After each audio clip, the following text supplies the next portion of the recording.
Girl, shit's fucked. Is that what we're talking about? The Real Housewives of Alberta. And Minnesota, don't you know? We just can't shut the F up.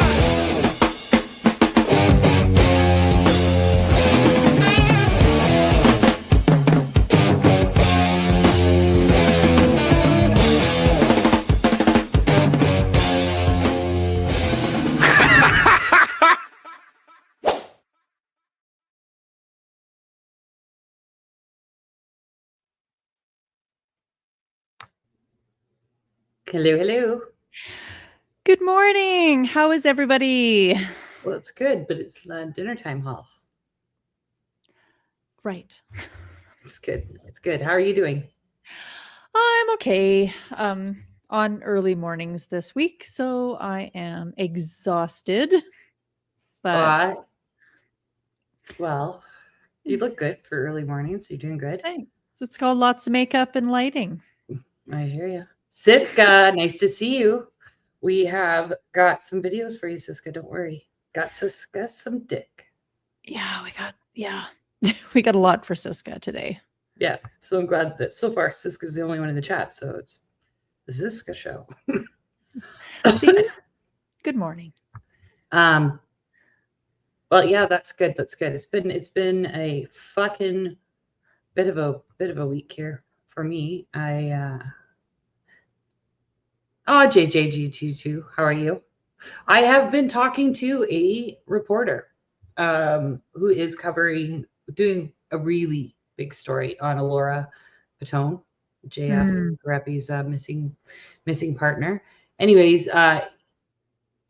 he's been good. He stayed in touch, kept like me in the loop, asked him a bunch of questions, confirmed things that whatever. Anyways, I think it's going to be an exciting story. He even traveled to PEI to talk to people. So fingers crossed, because I said, are you going to have it out for the 3rd anniversary? He said yes. And I said, well, I hope so, because obviously we will cover it. And I don't know, maybe it's the story. Maybe it's the one story we need, you know? Maybe it's that the straw that breaks the camel's back, right? Like all of the people online, all of the stories, everyone that's been talking about it, all of the groups that have come together just to try and solve the mystery of where did she go? Where did she go? What the fuck happened? I'm still concerned about the freedom of information situation. That ever come in? Nope. Nothing's come back. Also, interesting enough, we did if anybody in here knows how to do actual land title searches in Alberta, can you contact me, please? Because myself and this guy, we both had a little trouble. Holly, speaking of Gmail, I wanted to give our friend, not for the woke apart, she sent in 2 videos, and they're quite shocking. She did a parody of the mother at COVID who'd locked their child in the base or in a different room and was seeking support from people online. I forgot about that. Yeah. So I think I'm only seeing one thing. I've got 3 things going on in my head right now. I'm only seeing one of Siska's. Nope, I'm seeing 2 of Siska's. Never mind. Yeah, I think you labeled them all Siska. Well, I tried to, but I wasn't sure. Anyway, so I'm going to grab that video really quick from our friend, because she did a good job. She did a parody of this mother, and it was good. It was really good. But other than that, how is everything else going for you? Oh, it's good. Got my garden in.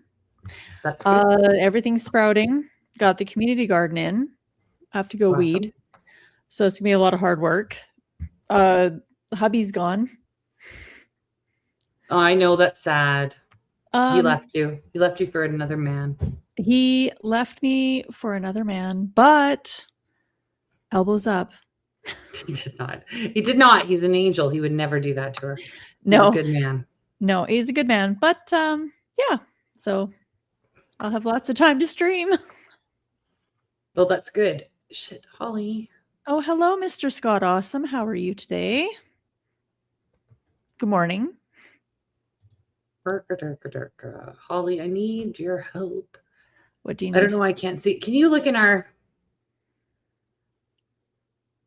We have way too much spam. Can you look in our Gmails for an email from a human being? Like, all I'm seeing is spam, and I'm not sure if I've done this wrong. Sorry, Holly. Sorry. And in the meantime, you know what, Siska? I'll just give you a little taste, okay, Siska? This one's for Siska. Song of the South, sweet potato pie, and I shut my mouth. Gone with the wind. There ain't nobody looking back again. Cotton on the roadside, cotton in the ditch. We all picked the cotton, but we never got rich. Daddy was a veteran, a Southern Democrat. They ought to get a rich man to vote like that. Singing song of the South, sweet potato pie, and I shut my mouth. Gone with the wind. There ain't nobody looking back again. I thought that the dance moves were amazing. I thought that whatever was in his pocket is amazing, that he was doing that with that in there. And I thought he had a really cute bum. You know? What am I looking for? For an email from not from the Woke of Heart. It's got a video in it. Like, I don't know. Like, are you just seeing There's a lot of spam in here. What are you signed up for? Sorry, it's my porn. Oh my God. What's this big Jewish cut dicks? Oh, don't read that, Holly. That's shoot. Was that account? Yeah, and you signed up? You're going straight down. Because that wasn't me. Yeah, I don't. Like, I'm all the way back to the beginning of May and I don't see anything. The hell did I do with it? I meant to keep it. Okay, well, not for the Woke Apart. If you're watching, can you just forward it to us really quick one more time? I'm sorry about that. Yeah, sorry about that. Okay, back on stream. Yes. You could see his pulse. Yes, you could see his pulse. Holly, you missed it. I'm sorry about I did, actually. I totally I'll missed show it. you really quick. You did that on Song of the South, sweet potato pie, and I shut my mouth. Gone with the wind. There ain't nobody looking back again. Cotton on the roadside, cotton in the ditch. We all picked the cotton, but we never got rich. Daddy was a veteran. It is a great song, though, isn't it? That's a good song. And yes, Soska, you're welcome. I like the ladies filming in the background. They're just like, oh, look, nice men dancing. Yeah, they were. They were. So other than that, you know, the world's a shit show. It just keeps getting more fucked up, Cole, every single day. Is it not? I'm at the point now where shit happens. I'm like, oh, and like, do you know last week? I'm sorry, I apologize to everybody that we weren't here. That was my fault. But do you understand that last week we gave another 200 and something million to Ukraine? Another one I forgot. Yeah. So we did that, which is awesome, right? Because we're super fucking rich and wealthy and people are doing great here. But then I saw, like, you know, then you see this and you're like, what the fuck? Sign of the housing crisis. We usually think about the people that we see on the street in an encampment on the sidewalk, but that's actually only the tip of the iceberg. On the side of a highway. I was working and then I suddenly lost work and I couldn't pay my rent anymore. How commuter car parks are being used as a place to call home.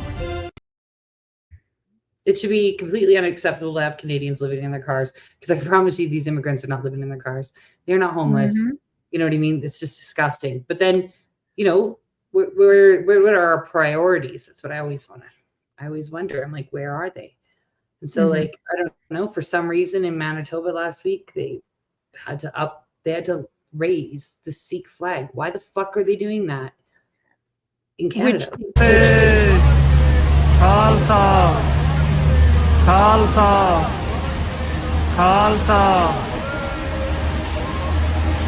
Sat Shri Akal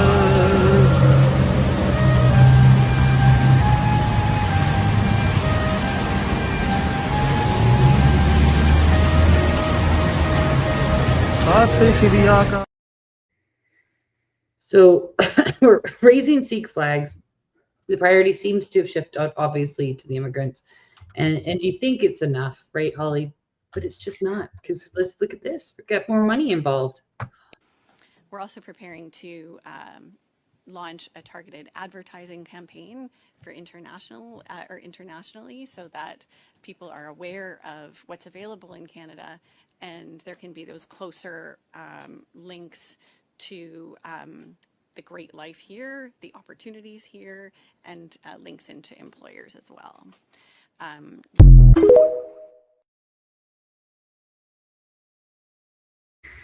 Like, we have enough people. Why the fuck are we doing that? So back to the flag video. That's not even the flag of a country. No, it's a flag of their fight, their war. Of a movement that crashed a Canadian, well, it wasn't a Canadian flight. It was Air India flight 182. Yeah. With a bunch of Canadians on board that were traveling to India, I guess, to go visit their families or whatever. And so that group of people blew up a plane, and we're raising their flag now. But not just raising their flag, Holly. They had an extremist parade. Okay, I don't think it was called the extremist parade, but it was obviously a Khalistani parade.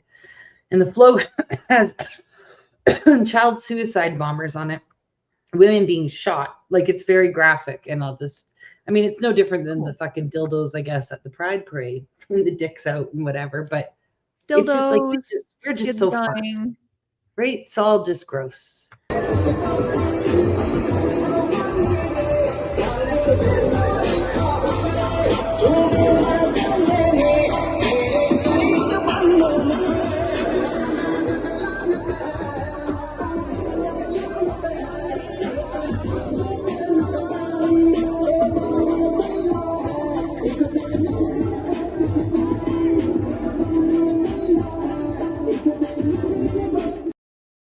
But we've got CSIS going to people's houses, like, checking up on me, checking up on other people who are, online having jokes or whatever. But that's okay. That's okay. I wonder if they're going to let that parade, that float go into the Stampede Parade. Do you know what? I wholeheartedly believe that we should start celebrating ISIS. Well, they're here too, so why not? They don't have a voice. Why not give them a voice? Give them a voice. I mean, if we're going to be inclusive and we are going to be global and we are going to be accepting of all religions and ideologies, then ISIS, enter the parades and wear your headbands proud, fly your flags proud. Good things you've done in Afghanistan. Right? Yeah. Congratulations. Share your truth. Live your truth. Exactly. Well, and so Canada's doing great, but we just gave another $47 million now to, don't worry, not Ukraine, guys, relax, not Ukraine this time. It's to the LGBT, whatever the fuck it is. So I don't know. I guess you get paid if you fuck somebody in the ass. I'm not sure how this works, but I'll let Mark Carney tell you. Fellow Canadians, visitors, all of us proudly soon under the Pride flag. Some of you under smaller versions of the Pride flag. Il y a près de 50 ans, le drapeau de la vérité. Ce n'est pas vrai, c'est pas vrai. Il y a près de 50 ans que le drapeau. C'est un moment. Merci beaucoup pour ça, mais c'est un moment de la célébration. And, well, Pride season comes and goes. Our commitment to ensuring safety and dignity does not. That's why we've committed $47 million towards the 2S LGBTQI+ Community Capacity Fund. And I want to thank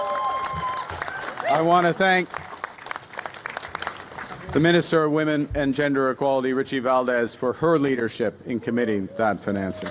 Premier ministre, la ministre Valdez, le sénateur Wells et le secrétaire parlementaire Klassen à prendre place pour ce grand moment que nous attendons tous et pour lequel nous êtes réunis aujourd'hui.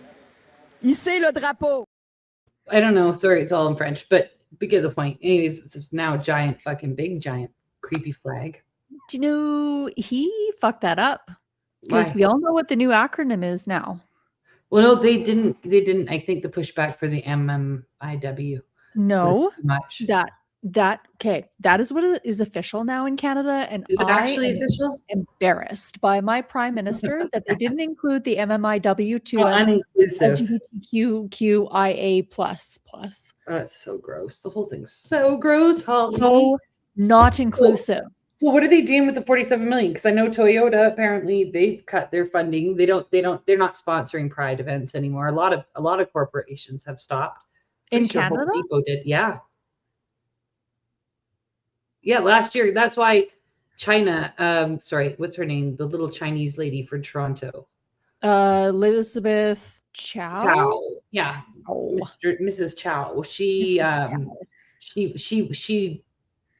doubled what Home Depot was sponsoring because Home Depot stopped sponsoring the events. And she's going to sell her Toyota now. I don't know. I'm pretty sure it was Toyota. I'm going to check, but I'm positive it was. I kind of want to buy a Toyota now. Yeah, it's fucked. Now, Holly, before we get into the big things, you guys got to hear this. So we know about the data centers. We know about the water restrictions Calgary was going in through for a couple of years. And right now. Yeah, like, and it's just, by the way, like we drive by the one on 16th Avenue. There is no movement. There is no movement. It's just a bunch of equipment and giant big boulder or like tunnels, and they're just sitting there. Nothing's moved, but whatever. It's like yeah. So listen to this, and then I really quick want to tell you what happened when I asked Google. I just asked Google about it, and I'm like, and it's so interesting how if you ask a question, you can get the answer, and it might be completely different than everything else you've gotten. But here we go. This is coming to Calgary. This is coming to every fucking place. Something big is happening in Ontario, and almost no one is talking about it. Premier Ford has quietly passed a law that opens the door to water privatization across Ontario. It's called the Water and Wastewater Public Corporations Act. This new law lets the provincial government seize your local water system and hand it over to a for-profit corporation without your consent. These corporations are legally required to put their shareholders first, not water quality, not affordability, and not your safety. The government says that these corporations will be publicly owned, but there's a loophole that would allow private companies to own shares. History is clear. When for-profit companies run public water systems, the results are disastrous.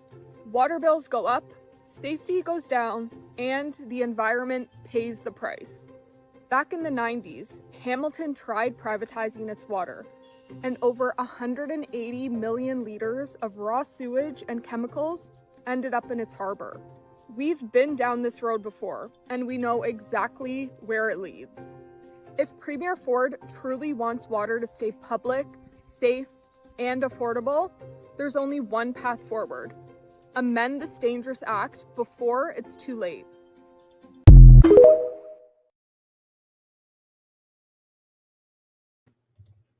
So they will do that. And then, so they're going to privatize it. That's been clear that they were going to do that. I knew they wanted water meters in here. Okay, now it says that, Holly. However, it gets worse. Okay, so I'll show you. I'll read it to you. You can Google it if you guys want. I just... See the date. How long have we been screaming about this? I know, but it gets. So I just asked Google. I said, "This is all bullshit. I'm getting tired of it." I'm like, "Is this water main construction directly tied to the new water requirements for these data centers, right?"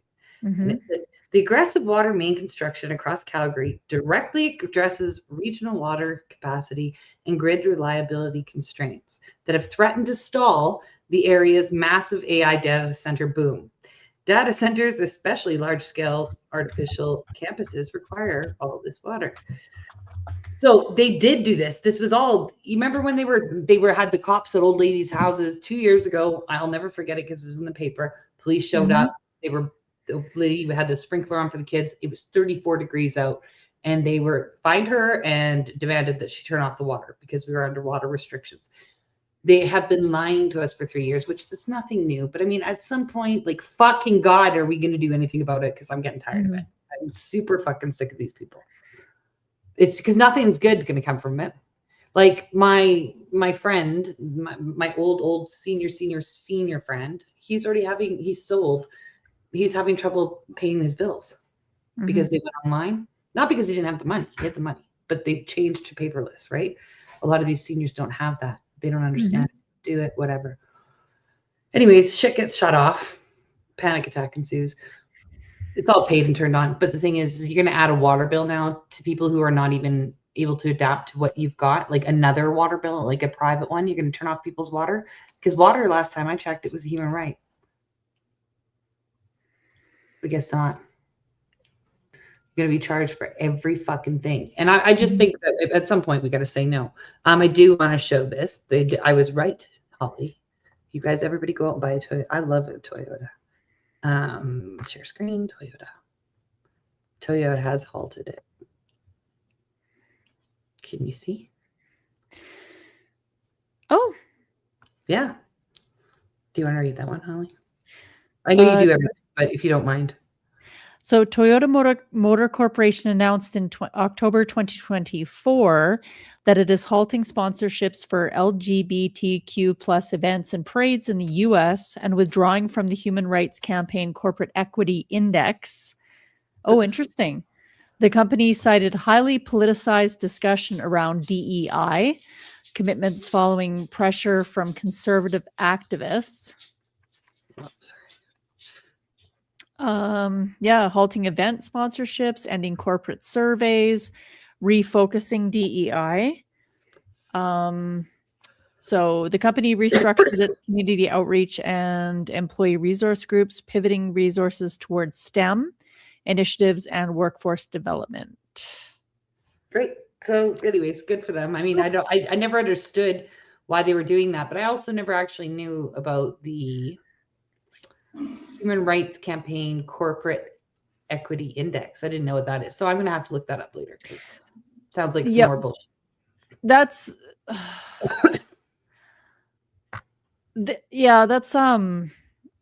that's a thing. On Rumble? There's nobody from Rumble. Yeah, Rumble's live. I'm watching it right now. We've got JJG22 and Mr. Scott Awesome. Okay, gotcha. Just checking. They're not very chatty very much. They're not very chatty. I know. Like I just looked up data centers planned around Calgary. It's interesting because the search doesn't talk about the big one that's being really protested in Olds. It doesn't talk about the one in Langdon. There's, I think, like, what is it? Or the one by Vulcan. Yeah, by Vulcan. There's 70. We already have 11 in Calgary. Yeah, there's 70 planned. So if you think your water problems are bad now, they're not. They're not. They're not even bad. They're not even. They're just they want it to be bad. It's just I don't know. I mean, at the end of the day, it seems like nobody cares. Well, from what I've seen, there's a lot of people challenging the Langdon, like the town of Langdon is stepping up and fighting their town council about it. Who knows where that will go? And then the residents in Olds, Alberta. It's not showing up. The dating center is across the street. Oh, it does show up. It shows up in my Google search for it. Oh, does it? Doesn't show up for me. But you know which one I've never heard of? The one that's $750 million, 90 megawatt facility located just 5 kilometers out of Calgary near Balsac. There's one going in Balsac? Mm-hmm. The largest data center in the province. Isn't that the one that's supposed to go into Olds? I thought Nope. Olds was supposed to be the largest Totally. one. I don't know if you can see. Olds is the bottom one, but can you read it at all or no? Should I send you it? Yeah, I can't read. It says, it says East Structure Data Center, 750 million 90 megawatt facility located just 5 kilometers north of Calgary in Rocky View County near Balzac. It's the largest data center in the province. Wild Rose Power Hub, Chinook Development LP, a massive $10 billion proposed AI data center campus is planned near Langdon, about 10 minutes east of Calgary, and Synapse Data Center Olds, about 85 kilometers north. Yeah, Synapse is pushing forward with a massive 1 gigawatt AI center and natural gas power plant. I'll have to drive there and take a video of how close to the houses. It's across the street, and this is like a 2-lane street. I know. I did. There was a lady on TikTok who did. She seems to only do that kind of thing on the TikToks. Yes. Yeah. And she's it is pretty shocking. They're saying that the animals, I saw another one, animals, like there's cows and the data centers that are close to the cattle farms, they stopped producing babies. Yeah. How close? I'm not sure. I didn't know I was going to actually talk about that. So I didn't. No, yeah, like we don't have to continue to talk about it. No, but yeah, I'm curious. Yeah. Yeah. It's crazy. The whole thing's crazy. I get it, but I don't get it because, Alberta is supposed to be the bastion of freedom and all that stuff, right? Like the separatists and yay, Alberta and all that stuff. But yet we're building 70 data centers, which the ones that have been built in the States already, they have concrete evidence on how horrible it is to the surrounding area.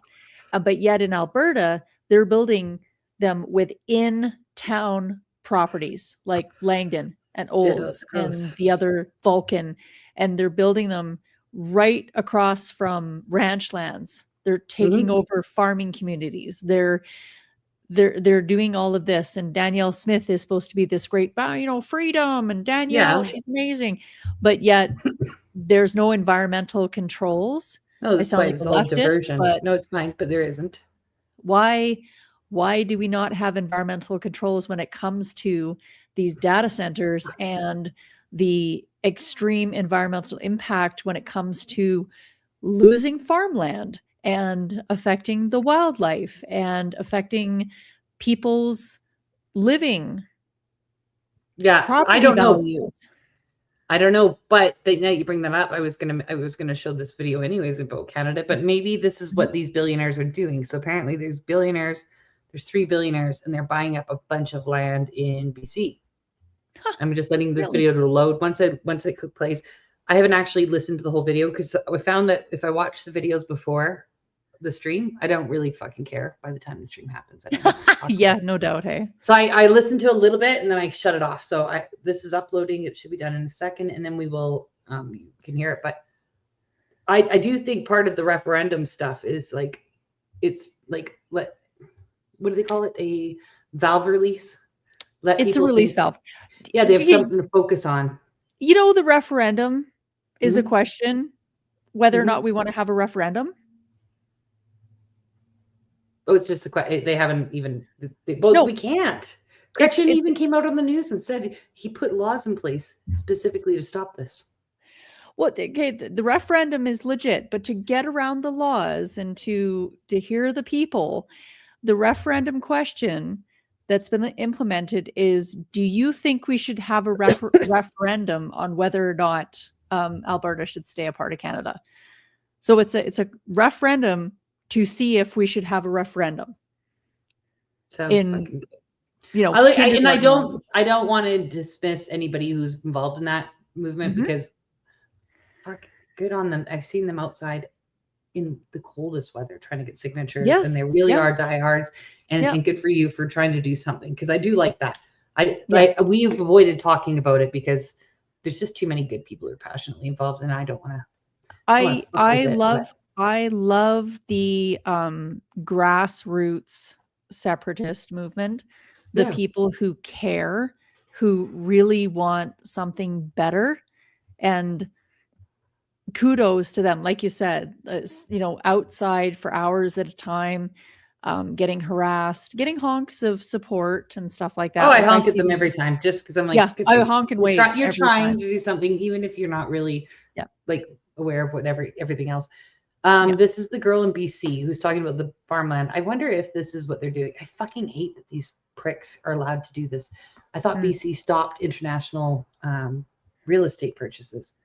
3 American billionaires are quietly buying up massive volumes of BC farmland. From Kamloops to Dunster to Pemberton, our own farms are being scooped up to be used as tax havens and luxury vacation grounds, all thanks to our relaxed farm ownership laws. Case number 1. Heir to the Walmart fortune, the world's richest family, Stan Kroenke has bought up BC's most historic, largest ranches. The Douglas Lake Ranch, Gang Ranch, Alkali, James Cattle, Risk Creek, and Kelchina Cattle Company. Stan Kroenke now owns and controls 1.2 million acres of BC farmland, worth $37 billion, owner of the LA Rams and Trump donor. Kroenke became America's largest private landowner in 2026. So what is Stan doing with these massive BC ranches? Well, in 2021, he successfully sued BC fishermen and continued blocking access to provincial public lakes. Look, Stan's addiction to investment land hoarding knows no bounds. We need to get those elbows back up to protect our sovereignty and our farmland. Case number 2, Mark Walter and Bobby Patton Jr., the American billionaires who have hollowed out Dunster in the Robson Valley. And this is on land that would have been used to create jobs and feed British Columbians. Instead, they use it as a luxury hunting ground just a few times a year to entertain their elite friends. Locals report that these two bought a lodge with 25 houses on it. The royal hunt lives on, and the toll on Dunster has been devastating. About half of the farming population has been pushed out in the last few years. And now locals say that they can't attract newcomers with this constant threat of billionaire buyouts. Mark Walter is worth about $18 billion, but he made his money as CEO of the Guggenheim Partners, a financial firm that manages $325 billion in assets. Guggenheim recently came under fire for their stake in the corporation that operates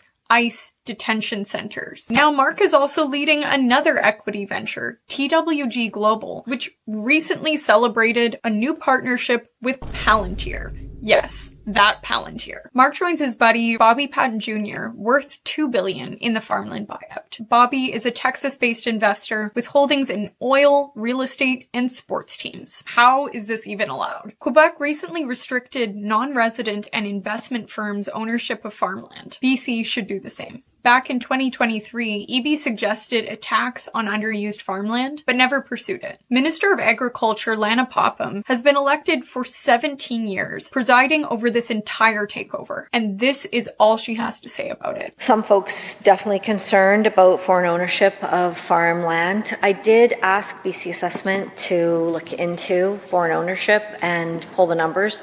They've reported back to me that there's 1% of farmland is owned by foreign ownership. Of BC's 11 million acres of agricultural land, Stan Kroenke alone now controls over 13% of it. After months and months of fear-mongering about Indigenous people stealing land, the real villain is who it's always been, the billionaire class. That's why establishment parties are driving this racist culture war, to keep us fighting each other instead of looking up. Whether it's an apocalypse bunker, colonizing space, or pushing out farmers for luxury vacations, the global billionaire class have chosen to hoard land and wealth at the expense of the rest of us. We need to stand up for local ownership and tell these American billionaires, you will not take BC. I agree. I think it's a lot of land. That's so fucked. Okay, so BC is fucked. The CCP owns the port. Yeah.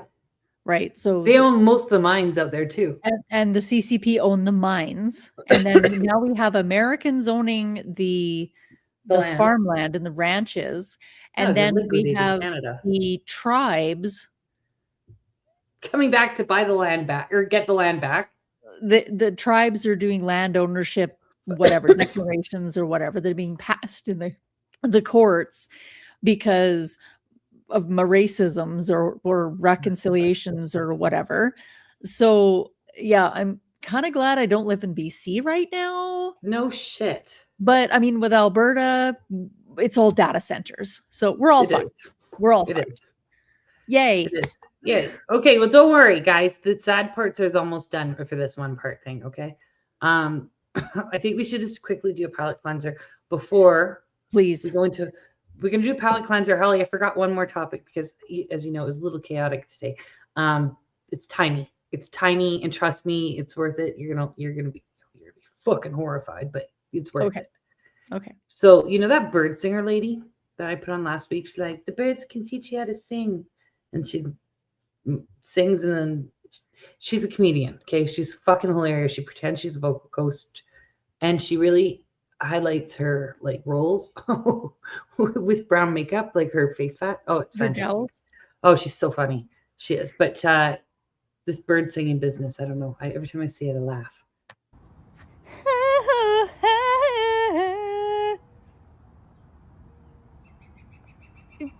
Nana, it's not funny.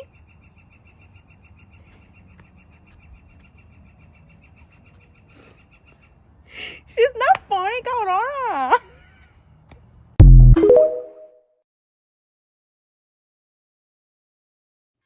The best part about her is you really can't tell if she's serious or not because her whole TikTok, it's all like that. And you're like, but when she did her vocal coach advertisement, I'm like, oh, you're fucking funny. Like, you're even funnier than you were. So Holly, are you ready to have your tits blown off and be horrified? Because you know what? Whatever blows my tits off while my man is away. Okay, it sounded real. I'll be over later. All right, hold on.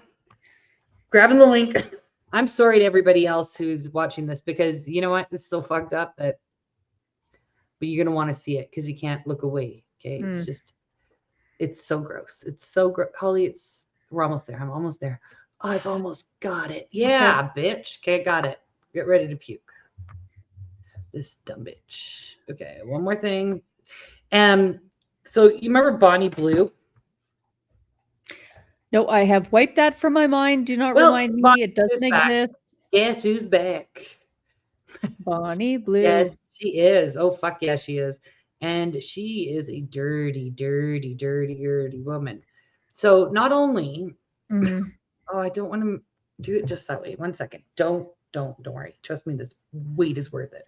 It's not worth it. It's not. It's worth it. It's worse. No. It's worse than screwing 1,000 men. It's worse than 500 men in your back door. It's worse, Holly. Okay, it's so much worse. And I still don't believe the 1,000 men. Either. No, after we did the math on. If you look in our catalog, we actually did the math on how much semen was it? Oh God, it was like 2-point-something gallons of semen. But then we did the average thrust and how long a thrust takes. Yes. Time and how like the actual. We did the science, so you didn't have to. We dove deep into the science.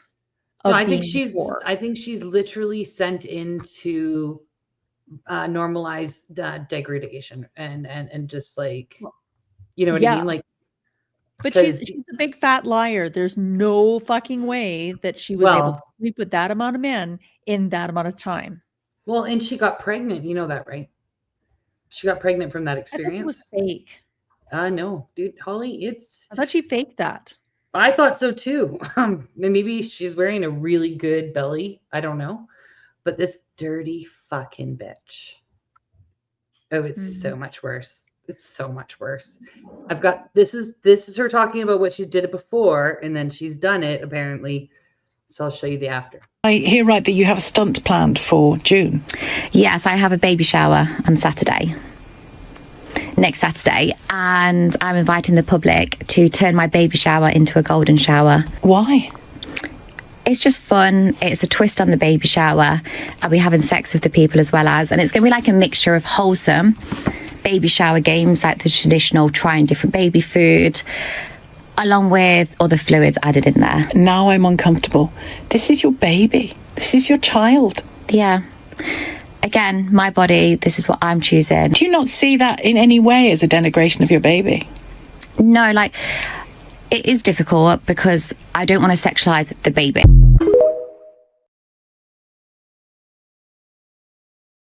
Here's her talking about it.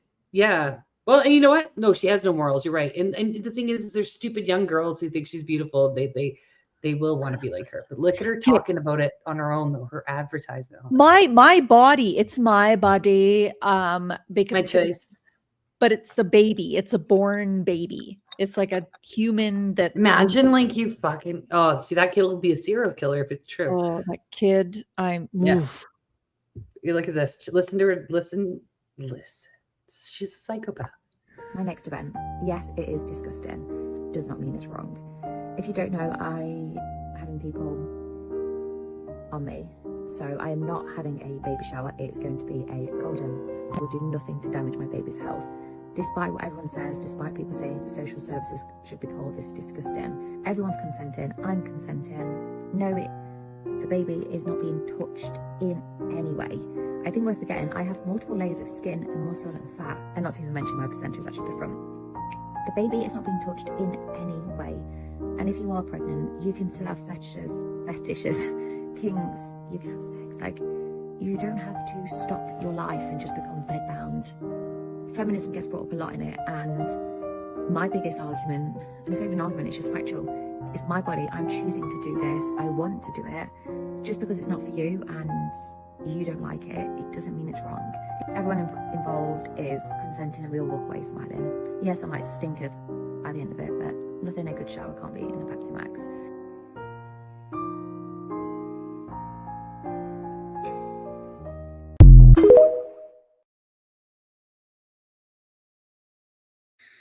Holly, I need you to be the reader. I know you're not going to want to read this. This is the after. This is her talking about after. Okay, hold on. Listen, it's a baby golden shower. What are your questions? Okay, man, we'll pee on her. Okay, the whole it's my body. I can choose to do what I want with it. It's just because you think it's wrong. It's not against morality and all that fucking bullshit. Yeah. Weimar problems require Weimar solutions. Yeah, they do. I mean, okay, we're going to talk about hate speech and shit. You're going to let this bitch be on the internet and let her do whatever and like corrupt. Don't forget, she was at those pop houses, those mini pop houses. With the little girls. Yeah, like this, she needs to actually be stopped because she's sick. Like, she is sick. Do you know what Go have your kinks, have your fetishes. I don't give a shit. I mean, if all you do is think about sex, you're fucked. Do you remember back in like early American history where they used to do certain things to certain women? Like set them on fire because they're witches? Okay, I wasn't going to say it, No. but they did certain things to certain women because they were fucking evil. Yeah. Well, this is pretty fucking evil, but you know what? She needs, like, the world needs fucking Jesus. Like, please come back. We need you. All right, Holly. I'm gonna need you to handle this, Holly. I'm just reading this. I do not condone any of what is going to be said after this point. I am only a narrator. I need to sit down because Bonnie Blue has shared some pretty dire details from her recent golden shower event. This week, she announced her latest event that had been turning her baby's baby shower into a sickening opportunity to do one of her stunts. And boy, she did just that. Some of the below content is graphic, and as you could probably expect. Bonnie Blue has now begun releasing footage from her controversial baby shower event. She hosted the gathering on Saturday, and 112 attendees took part over the course of 6 hours. According to Bonnie, guests arrived in groups of between 5 and 10 people throughout the day. Explaining the plans before time, she said, "My fans will be involved in my baby shower to celebrate a wholesome pregnancy. My baby shower will be so special, it'll turn into a golden shower." My it's not done there. Sorry. I jumped. "My fans can cover me in their urine and have sex with me. Traditional baby shower games will be played throughout the day. Piñatas and my holes will be getting smashed. The pregnancy has been a community effort, literally. Yeah. And it'll Oh, sorry. Oh. I don't want to tear. My pregnancy has been a community effort, and I will continue throughout my pregnancy. I don't want to tear, so I plan on being stretched regularly." Well, it's not done. You think it's done. It's not done, Holly. She described it, even by her standards, as disgusting and said it would set me back a couple of years. Now it's all happened, and the event centered around a baby shower theme, albeit one that was far from traditional. Her event featured a number of traditional baby shower activities, including games involving nappies, teddies, and baby food challenges. Guests also took part in a series of themed activities throughout the afternoon. Like, how the fuck are they normalizing it? Okay.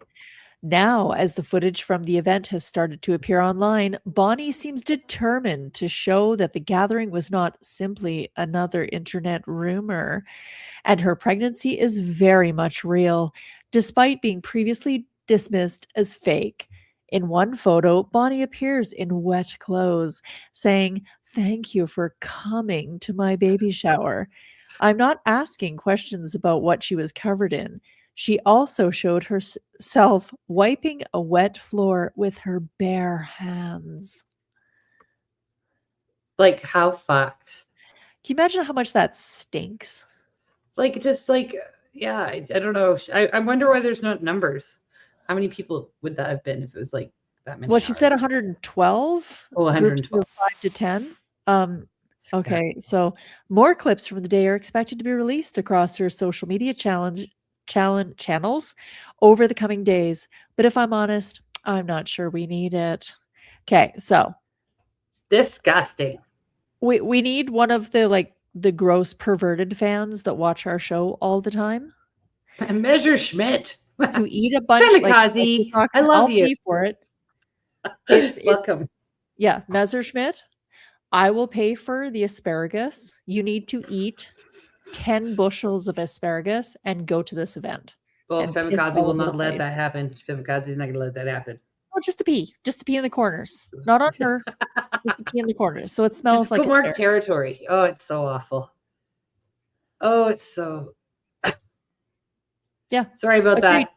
Agreed. Yeah, no, she's gross. I didn't block her because I just didn't. I don't get that much information about her, but yeah. Now you will. Now your Awesome. algorithm is like, cool. She's into it. She's so into it. She loves Bonnie Blue. She loves golden showers by 112 people.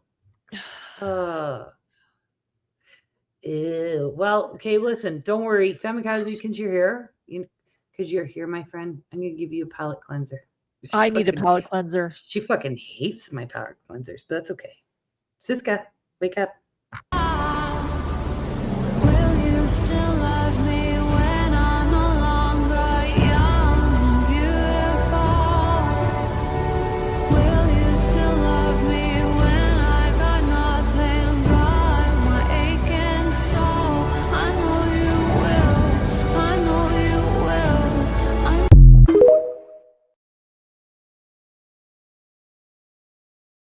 Like, that wasn't even dirty after reading the Bonnie Blue thing. That wasn't even like risque.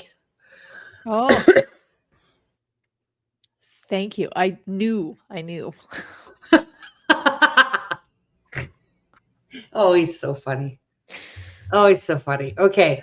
So we've gone through all that bullshit. Now, Holly. Yes. Do you want to start talking about Mr. NOVAK? Yes. Oh, wait, hold on. What? Just hold, please. This just while we've got a chance. 1 second. before we get into Novak, I just need one more minute of not thinking about heavy stuff. These guys in Jamaica are making fun of these Jamaican men are making fun of black men in America. And it's fucking funny and it's a catchy tune. What do you call a black man in America? What do you call a black man in America? A nigga, nigga, nigga. Whatever. It's just so funny because they're just so into it.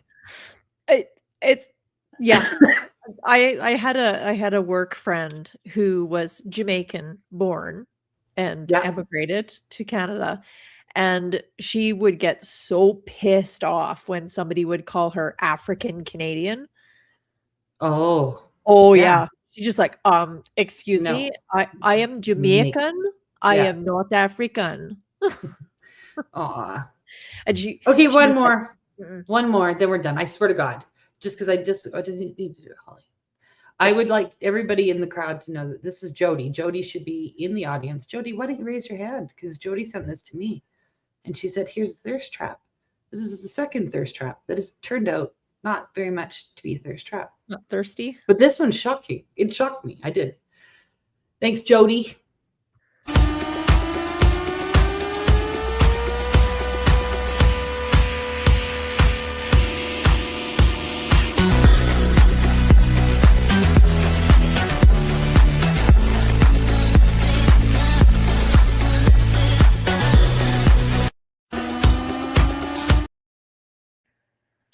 Rude. There was potential for a moment, and then it was just gone. You know what? That guy had no package on our friend Johnny. No, we'll watch him after. Don't worry, Femikazi. We'll watch him. I mean, Siska. They both hate him. Okay. So apparently, JJG22 thinks that was funny. I think JJG22. Are you actually Jody? Oh, that probably is Jody. It is funny. Femikazi, you're not a fan. It didn't make you wet. It didn't make her wet, so it's okay. Yeah, get on a fucking table already, will you? Get on the table, bitch. You know what? We've been requesting nutscapes and have received one. Send us your nuts. But okay, we will accept bushscapes as well. You know what? You want to send us your labia too? That's fine. Send it. Send your pics. We want to see your nudes. No, I just want bush. I don't. Holly wants to see your bush. I just want to see bushscapes. Okay, and you can send it to here. I know JJG. I know. Oh, okay. The two black guys were funny, weren't they? That's the email address. Feel free to send us your bush.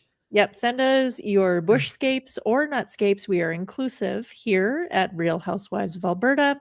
We want to include every gender, all two of them. I like it. Femikazi is Messerschmitt. Are you with Femikazi, or are you guys just both on the same account? I think they're both on the same account, which makes it way more entertaining. Okay. All right.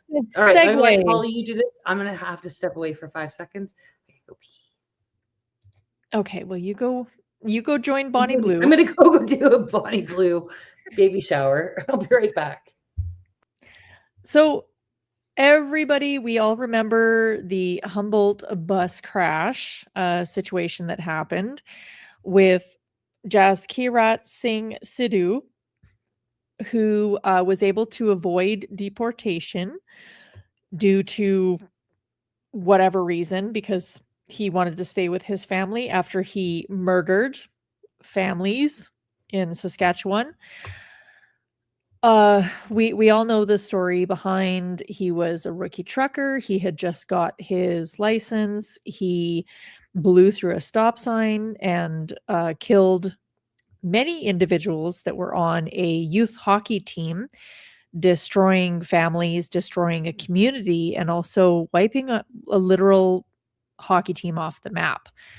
Of course, he was sentenced to 8 years in prison for 16 people passing away and 13 people being injured. So that is the Canadian version of a two-tiered justice system. Now, of course, she totally ditched me. I'm sure that you guys have all heard. We were supposed to cover this last week, but we're a little late to the game. And let's go back. Sorry, I'm doing this all by myself. Has everyone heard about Henry NOVAK? Henry NOVAK was an individual that was attacked and subsequently died of his injuries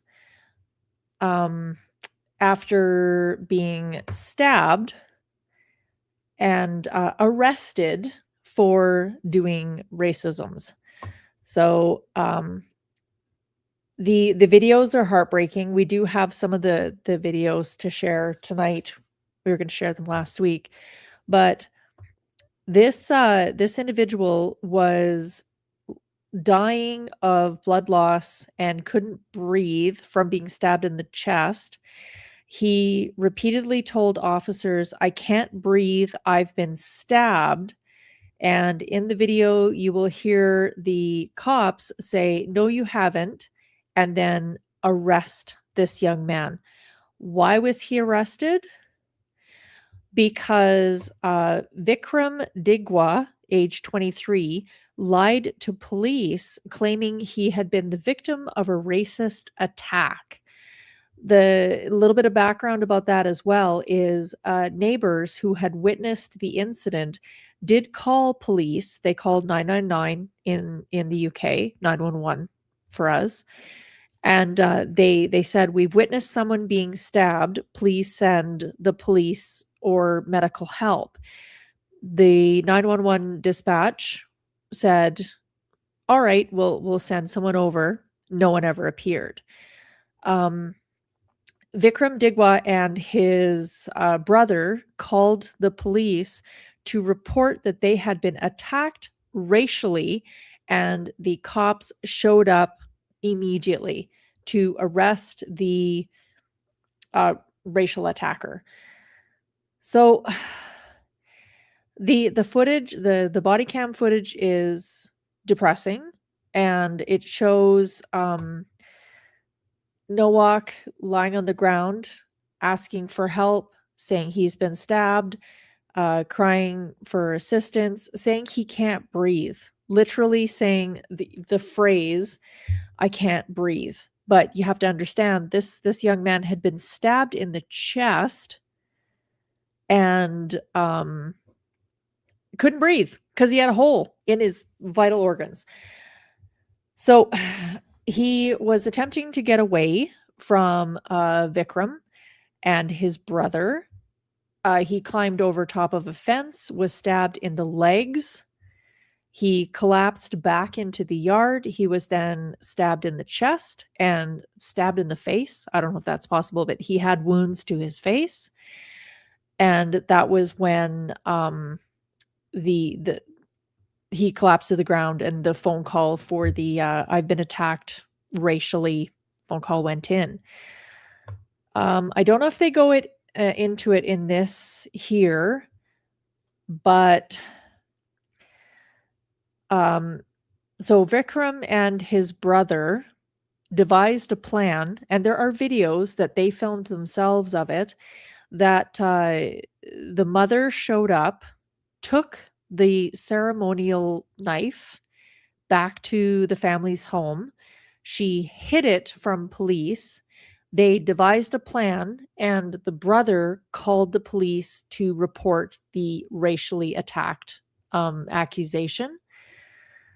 The entire family decided that the way that they were going to cover this up or work through the system was, if they cry racisms, then this won't be a problem, because they, all they did was kill an Indigenous English person.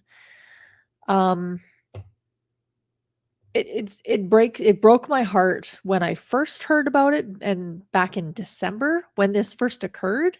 This has been covered up and hidden from the public as best as the media in the UK could possibly do. But now, as soon as the verdict came out, they were allowed to speak of the investigation. The body cam footage was released, and then the family spoke out. This has been nothing but front page news.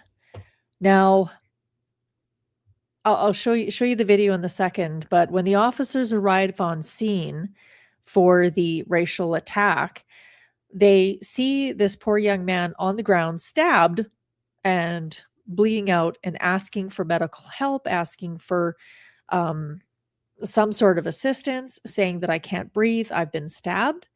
And then the cops turn to the two brothers and say, has anyone been injured here?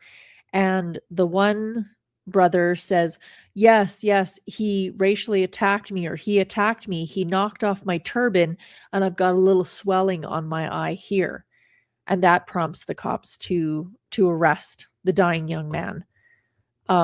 He keeps talking about, I've been stabbed, I can't breathe. Well, there's been protests that have happened in the area of the location of the stabbing. They occurred over this last weekend, and of course, they want to make sure that this isn't used as a right-wing speaking point against migration into the UK. This part, it was released by the community leaders. They expressed disgust as Vikram Digwa was charged with murder and sentenced to 21 years. They're afraid that it's going to accelerate the racial tensions between Sikh individuals and Indigenous English people. So Englishman dies, immigrants most affected. So that basically it talks about in the last few days, Singh continued, something has shifted for Sikhs across the UK response to the murder of 18-year-old Henry NOVAK by Vikram Digwa, 23. At least 15 people have been accosted on the streets by collectives of white individuals surrounding Sikhs and asking, have you got a kirpan? Calls to ban the kirpan are irrational. The narrative spin on this is insane. Now, y'all remember in I think it was like 3 months ago, where somebody was attacked by what's the Japanese sword called? A samurai sword. Someone was attacked by a samurai sword. So, of course, the UK government made the samurai sword illegal. So you're not allowed to carry a samurai sword in the UK because that's a deadly weapon. Well, do you think that a large Sikh dagger that's ceremonial and it's a part of their religion, do you think that's going to be banned? Absolutely not. And the reason why is because it might be misconstrued as racist. Oh, and apparently we're supposed to help Messerschmitt because he's stuck in Dartmouth. Sorry about that. Yeah, of course. When they appeared on the scene, they flipped him over right onto his wounds. So, of course, he would bleed to death into his chest cavity, and he actually wasn't able to breathe. Now, I've got the videos here. Sorry, I'm just going to have to go through our list here.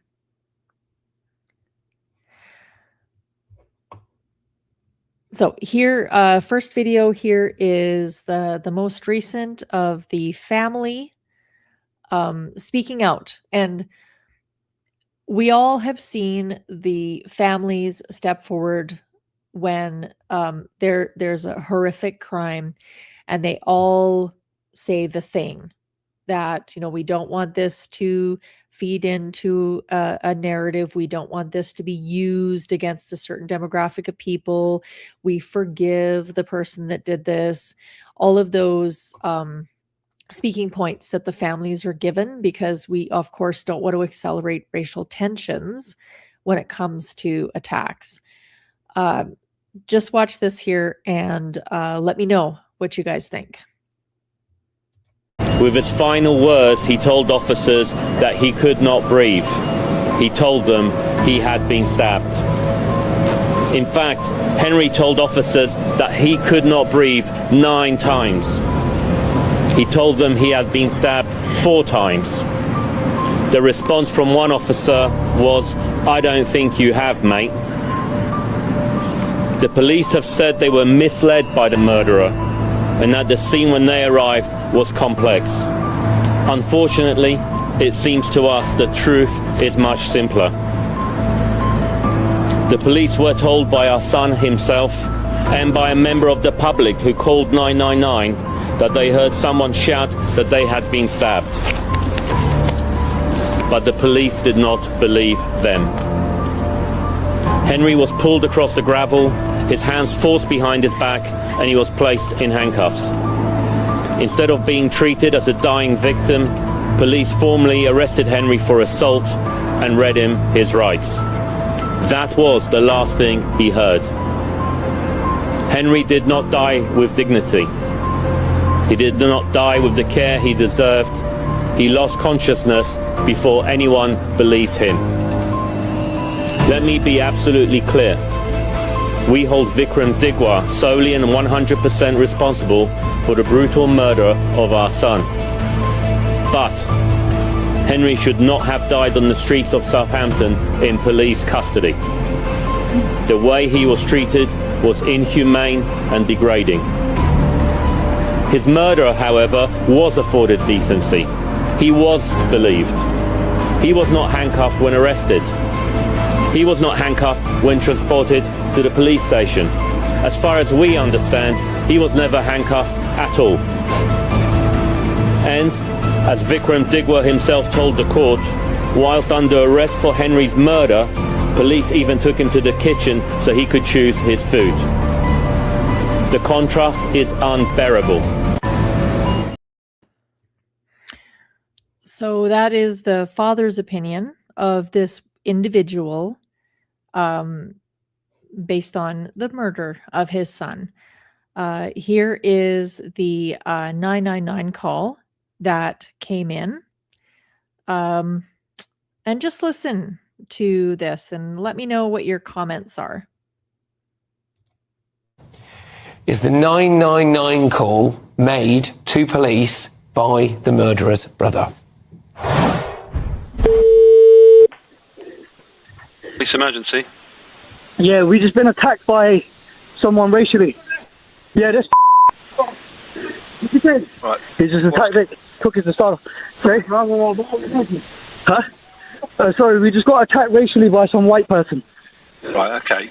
Whereabouts are you? We're on Belmont Road. Just out in the street, are you? Sorry? You're just in the street? Yeah, literally, I just parked up my car to come home and he's attacked my brother. We just got attacked racially. We just got attacked by this beep. So, did they call him a name there? Did they call Henry NOVAK a horrible name after the brother had stabbed him multiple times? We got attacked by this white guy. He just came out. Now, the thing is, we now know none of that's true. We now know not only is none of that true, but what the boys then did, the men then did, is they made a call to their mother. And their mother, who was not born here, by the way, arrived at the scene, and there's a picture that we're going to show you in a second, which is of the knife that was used. This ceremonial knife that was 21 centimetres long. This sword, really. At what point does a knife become a sword? I mean, there you go. That's it. The mother arrived at the scene and took the knife and left the scene with the knife and hid it. And there she is. I mean, this is a family murder and cover up, and it is absolutely in light of all.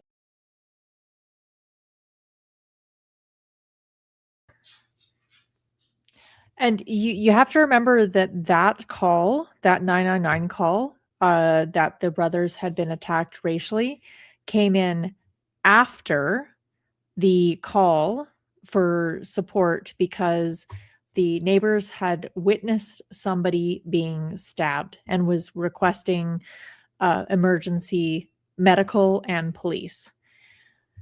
So the police responded quicker to a request for assistance for being racially attacked than for somebody that was literally stabbed.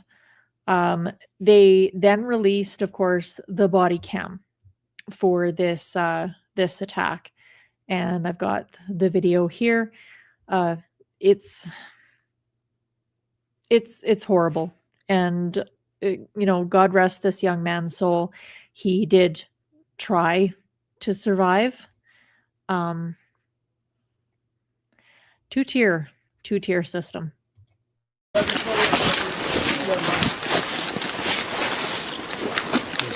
My dad's just holding it now. Alright. He keeps dropping side to side, so I'm just trying to keep him set up. Alright. He's got a mouth full of blood, I don't want him. He was on the bin on the other side of this heap. He's jumped over these fences and stuff like that. And he's up here. Move away, mate. He's obviously he's fallen from there and he slipped from there. There's other shoes left over there, mate. What's your name, mate? Up here. Huh? Has anyone been hurt other than him? Yeah, me. He's grabbed my brother, he's took my turban off, started grabbing my head. Are you injured? Yeah, I've got swollen eye, a little bruise. Alright, just step back a little bit for me. Someone flag these down. Got this stabbed. Right, let's get you out of there, shall we? I was in bed asleep. When if we just find me up there, look, someone's attacked me. I can't breathe. Grab his other arm. Help. So I've just come running through any little on St. Denny's Road. I've come running around the corner. What's happened to you, alright? Mate, been stabbed. You've been stabbed? Whereabouts? I don't think you have, mate. Look, that's what and then you've got mouth full of, I want to keep you up. Hand? I can't breathe. Put the hand in the cuff, mate. Yeah. This is like numerous times this has happened to us. We've been walking, we parked, Can we get a van? multiple times we've had people racistly 90 foot. attacked us, nothing happened.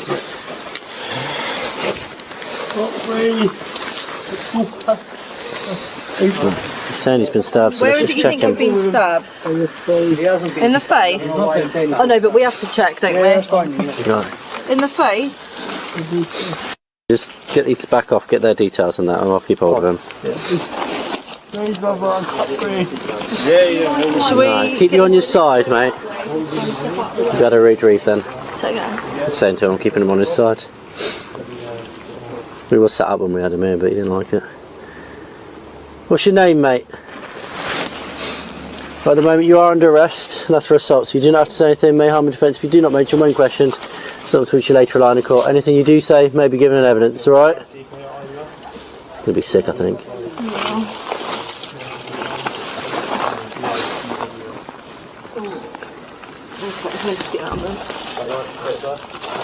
I just want you to call it. Yeah, we've got this male, he's just been beat up. Are we able to get an ambulance, please? His pupils aren't even reacting. Yeah. So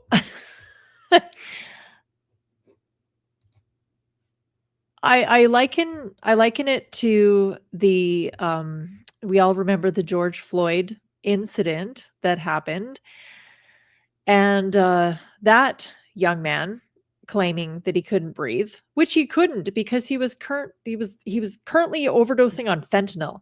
So I'm pretty sure he couldn't breathe. But if you watch body cam footage of people being arrested, the first thing they go to is the "I can't breathe." Do you remember the young man that was arrested for selling singles, and he had a heart attack and started yelling, "I can't breathe"? "I can't breathe" became a protest moniker for the left and for BLM during all of the Summer of Love, the most fiery but mostly peaceful protests. This young man actually couldn't breathe because he was bleeding into his chest. And we all know when you're bleeding into your chest, it increases pressure and your lungs collapse. So these videos are infuriating because it exposes the literal two-tier system that has developed in the UK. And this is something that we all know is spreading entirely across the West. Somebody just has to cry the R word. I'm not talking about the hard R. I'm talking about the racist word. That is the worst thing that anyone could be called.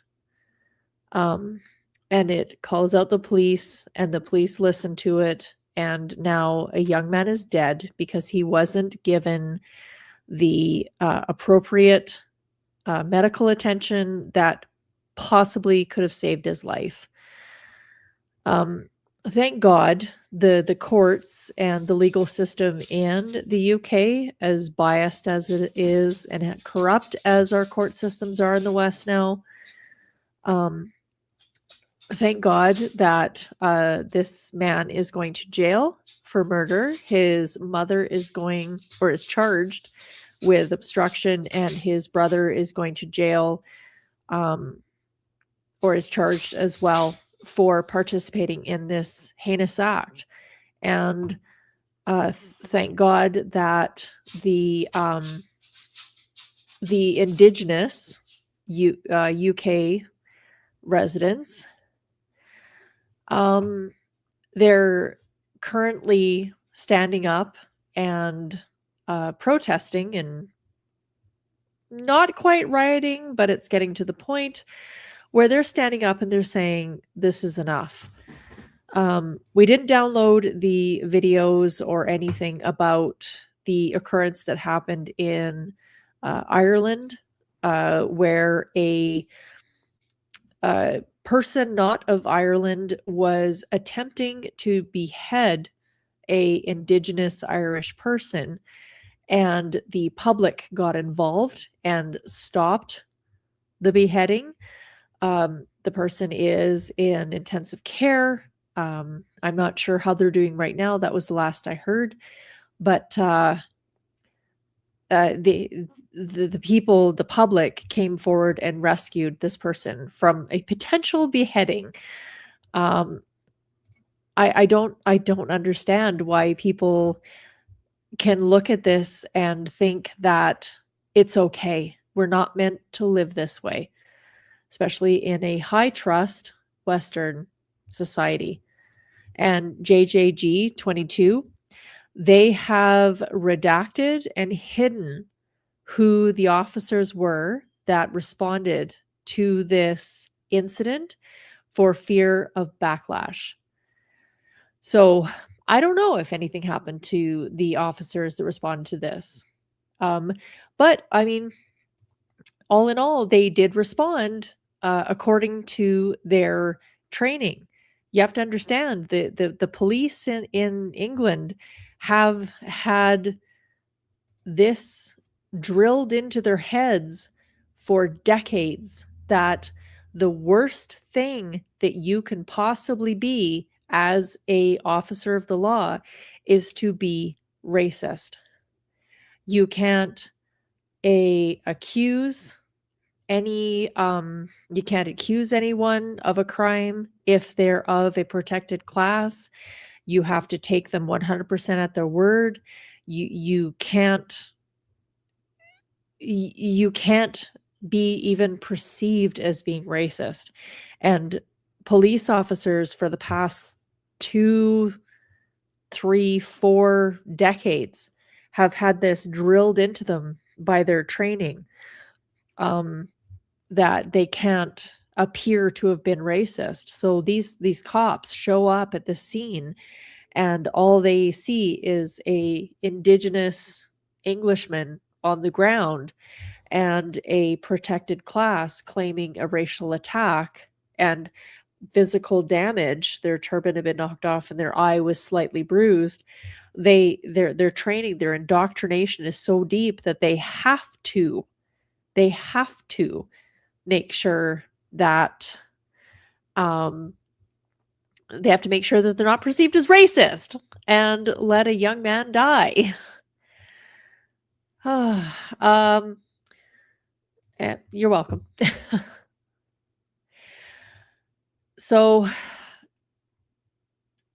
yeah, I mean, when you look at the Humboldt incident that happened, that man gets to stay in our country after doing something so heinous, and this incident that happened in the UK, where it's blatantly obvious that they used the system, because they knew that the Indigenous were terrified of being accused of a heinous act, of being called racist. It's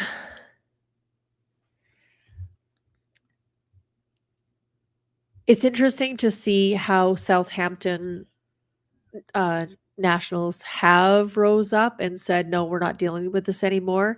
It's interesting to see how the normal people that don't pay attention to the stuff, that aren't perpetually online, are looking up and saying, I don't feel this is right. And without the fear of the accusations anymore, it does give me a little bit of hope that maybe this will be pushed back on. It's like Rocky was saying earlier about how Toyota has pulled out and Home Depot has pulled out. There's little wins here and there, but we do have a long way to go. And yeah, the English the English cops, well, the cops in the UK, Ireland, Scotland, Great Britain, they have been browbeaten to the point where they just won't do anything. But historically speaking, it doesn't take a lot to convince the English cops to treat the working class any better than how they treated this young man. So anyway, I have just received word that Rocky won't be able to come back, but that's our topics for this evening. We were going to go over the story about the young man that was apparently arrested and taken for MAID while having coffee. I mean, we can't go into that, but both Chantel and I watched this, and we both immediately, our spidey senses started to prickle about that maybe this isn't real. So I've got a few videos that she uploaded, so we will go over them before we have to go for the evening. But so here's video number 1. Oh my god, I'm sorry, that's a lot of people for landscaping. No. Hey, Vicky. Hi. Hi. Hey, Vicky. How's it going? Good. Good. What's going on? We just got a call that you're throwing like dirt and stuff around. Is everything okay? Okay. Is that your garden? Well, that's my garden. I'm just taking the paint and stuff over there. If you can see, there's a bunch of like divots in the ground. Oh, okay. Okay. Somebody mentioned something about like an eviction notice or something, and you were really upset.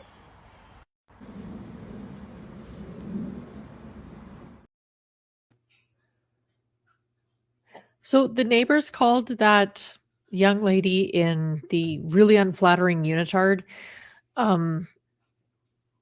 They called the police because they think she was having a mental health crisis, and it looked like she was just kind of digging. So everyone be super happy all the time. And don't let your neighbors think that maybe you might be having a mental health crisis. Here is so the young man, I'm sure you guys have all seen the video where he is in a Tim Hortons and is approached by members of the public service that he is mentally unwell. We can't keep doing this. Last night I went to the grocery store.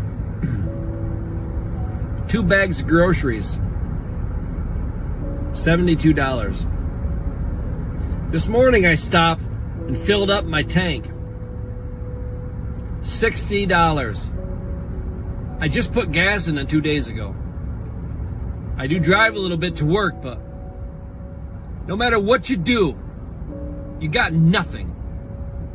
No matter how hard you work, no matter how early you go in, no matter how much you make, you got nothing. At the end of the week, you got nothing. Can't afford a house. Can't afford food. Can't afford utilities. Every time you go to the store,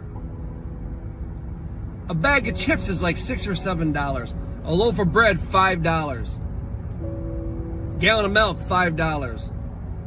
The only thing that's fucking cheap is a dozen eggs.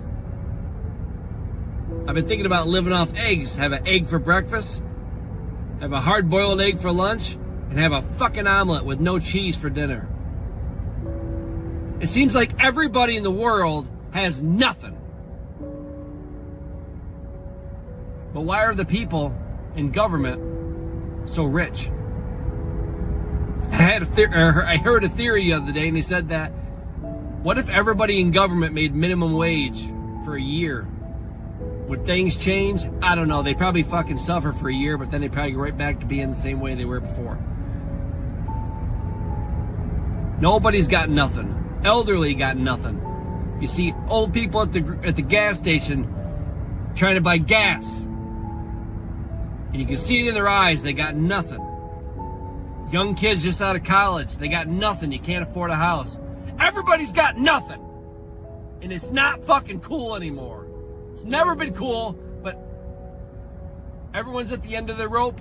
I'm at the end of my rope. I don't know what to do. No matter what you do, no matter how much you make, it's not enough, because you still got fucking nothing.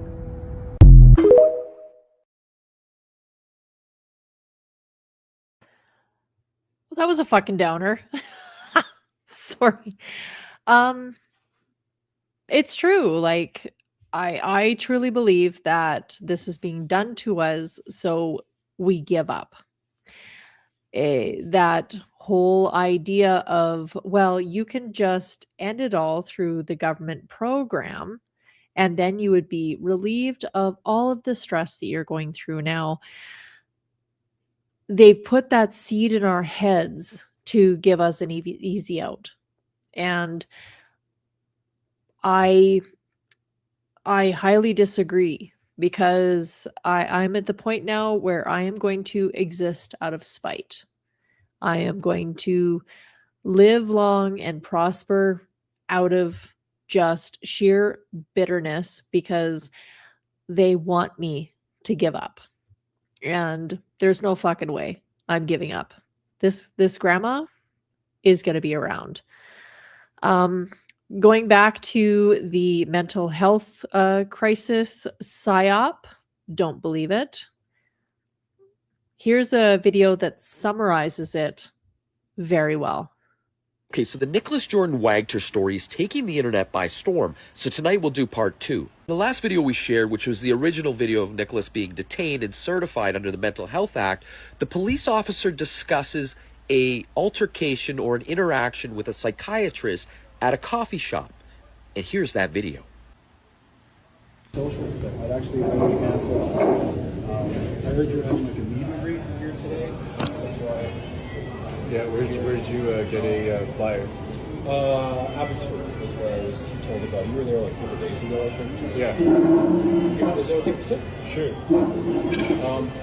So I'm actually a nurse, work nearby at the hospital, but I figured I'd just come over because I'd seen the pamphlets, and I don't think I'm smart enough to understand them. Right. You guys can take this and get the fuck away from me. It's kind of worrisome. No, I already know what you're doing. Yeah. You guys can take whatever you're doing, your little act, and you guys can please leave. So I'm asking you politely. I'm a physician. Okay, so I'm gonna And leave. one of the things Because we what wanna I'm do going to tell you is that what you're doing right now is illegal. How is it illegal? What is it? It's an ambush is what you're doing. It's a mental health assessment, and we need to know what's going on with you. Yeah? Can you read here? What do we got going on here? Huh? You guys all doing something? Interesting. Can you read here?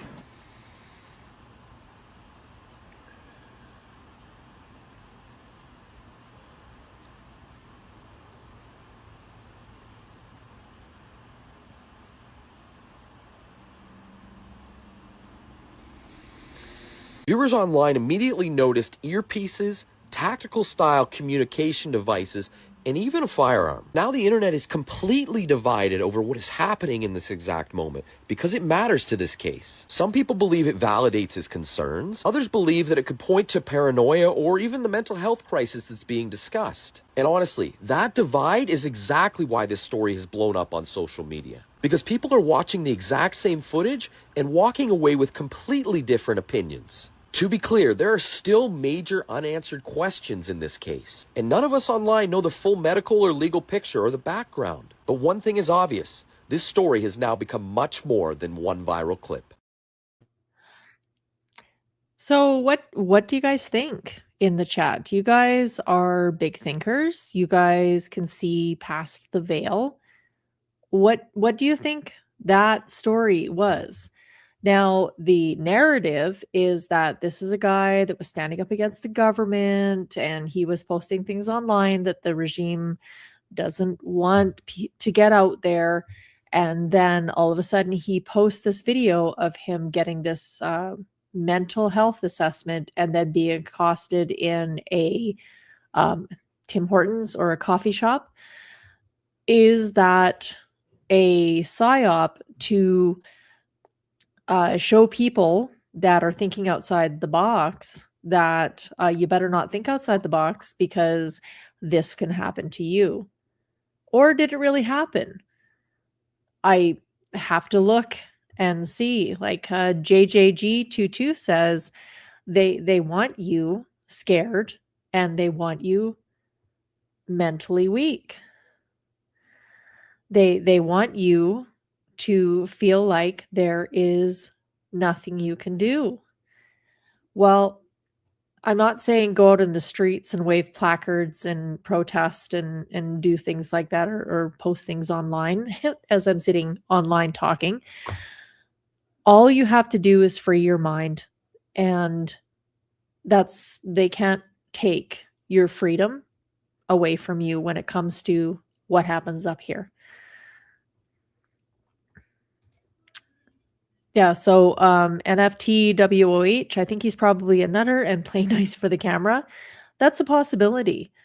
But my mind always goes to whatever's being posted online that becomes viral has to be propagandized, and it has to be something that's being fed out to us to make us feel a certain way. And it's something that I taught my kids when they first started going online and they first started seeing videos that would enrage them or upset them.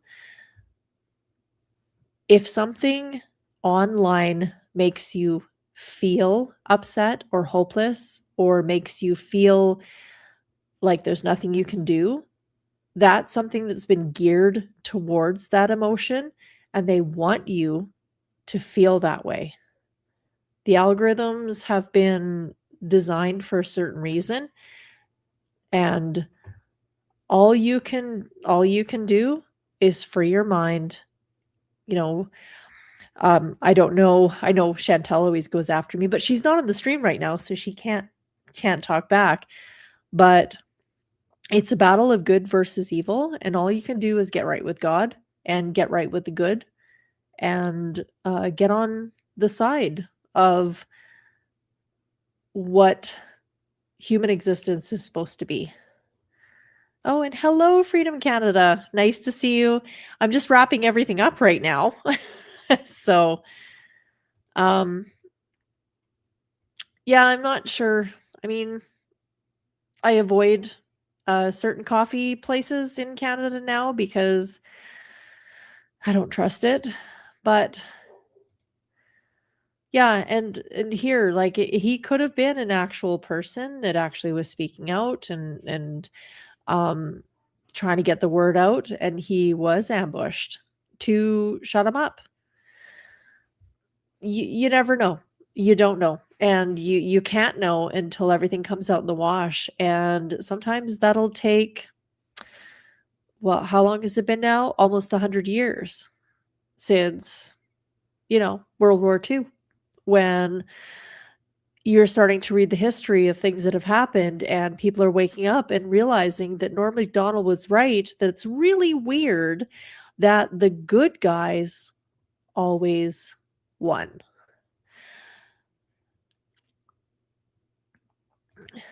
Yeah, I will have to look that up. Thank you for the suggestion. If this is Femikazi or Messerschmitt who's being held captive. All right, kids, I am going to let you go. It looks like Chantel's not going to be able to come back to help me wrap up the show, but that's okay. Thank you for sticking with me tonight. We will be back next Tuesday. If not Chantel, it'll probably just be me. Hopefully you guys will come and join me again. Let's go to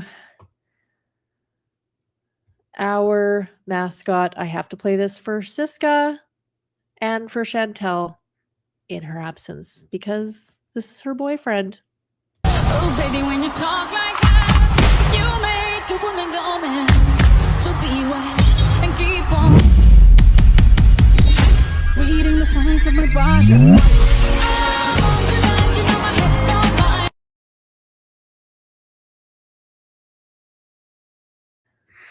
All right, friends, thank you so much for joining me tonight and giving me purpose. Love you all, and I know Chantel says it as well. Love you guys. Thank you again for joining us week after week. This has been truly a fun experience, and it's been a great it's been uplifting to have a community where we all join together every Tuesday and just realize that the world is fucked and there's nothing we can do, and let's just laugh at it, and let's just fill our hearts with joy and forget the fucking overlords that are trying to rule over us. You'll never take my brain. Good night, everyone, and we will see you next Tuesday.